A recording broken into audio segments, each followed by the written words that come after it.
Good morning everyone. ये class 4 की Hindi second की क्लास है, जिसमें हमने पढ़ा लेसन 7 कविता एक उपवन के। यानी हम सब इस धरती के फूलों के समान हैं और हम एक ही बगीचे के हैं, भले ही हमने इसे धर्म जाति रंग भेद के आधार पर बांट दिया है।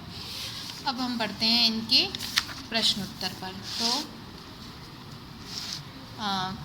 पहला है, मैंने वर्ड मीनिंग पिछले वीडियो में बता दिया था आपको। अभी है रिक्त स्थानों की पूर्ति कीजिए, फिलिंग द ब्लैंक्स। पहला है, हम सब डैश एक डैश के, यानी हम सब सुमन एक उपवन के, मिली एक ही धूप हमें है, डैश के मीठे गुंजन के, भ्रमरों के मीठे गुंजन के।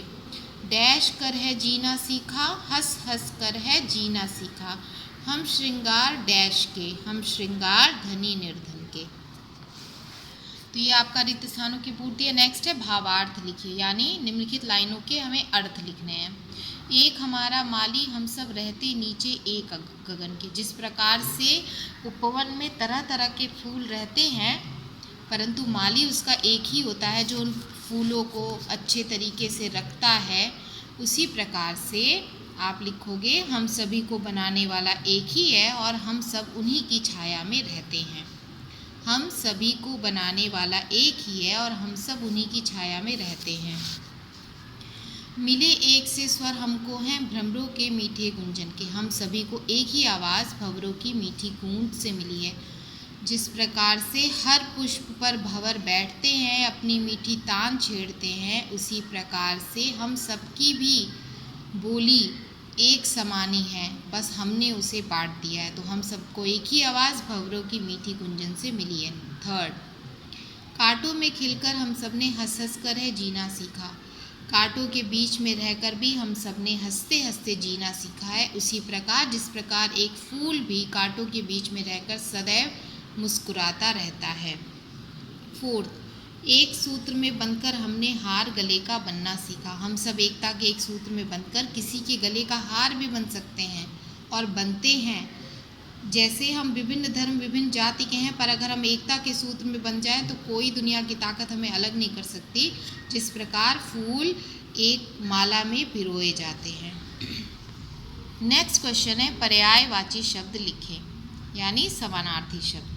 तो गगन का आप लिखोगे अंबर आकाश नभ, अंबर आकाश नभ। चांद शशि चंद्रमा शशांक, शशि चंद्रमा शशांक। जल नीर वारि तोय, नीर वारि तोय। पवन अनिल समीर वायु, अनिल समीर वायु। सूरज दिनकर दिवाकर सूर्य, दिनकर दिवाकर सूर्य। आगे है, वाक्य प्रयोग कीजिए। शोभा, बगीचे की शोभा फूलों से होती है, यानी हमें इन शब्दों से एक वाक्य बनाना है। शोभा, बगीचे की शोभा फूलों से होती है। माली, माली पौधे ठीक कर रहा है। उपवन, उपवन में फूल खिले हैं। कांटा, मुझे कांटा चुभ गया। सुगंध, फूलों की सुगंध अच्छी होती है। आप इसको लिख सकते हो या आपको अपने हिसाब से कोई वाक्य बनाना है तो आप उसे भी बना सकते हैं। नेक्स्ट है, प्रश्नों के उत्तर लिखें। पहला है, सुमन संबोधन किसके लिए किया गया है और क्यों।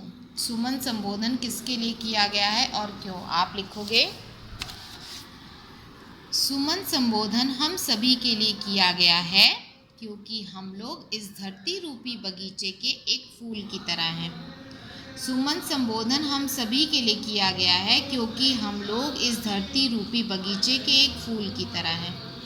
नेक्स्ट क्वेश्चन, उपवन की शोभा कैसे होती है। उपवन की शोभा कैसे होती है। आप लिखोगे, उपवन की शोभा हम सबसे मिलकर होती है। उपवन की शोभा हम सबसे मिलकर होती है।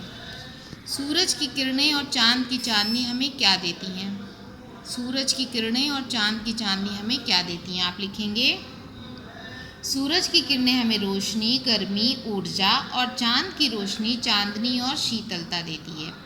सूरज की किरणें हमें रोशनी, गर्मी, ऊर्जा और चांद की रोशनी चांदनी और शीतलता देती है। नेक्स्ट, इस कविता से आपको क्या शिक्षा मिलती है। आप लिखोगे, इस कविता से हमको एक साथ रहने की शिक्षा मिलती है।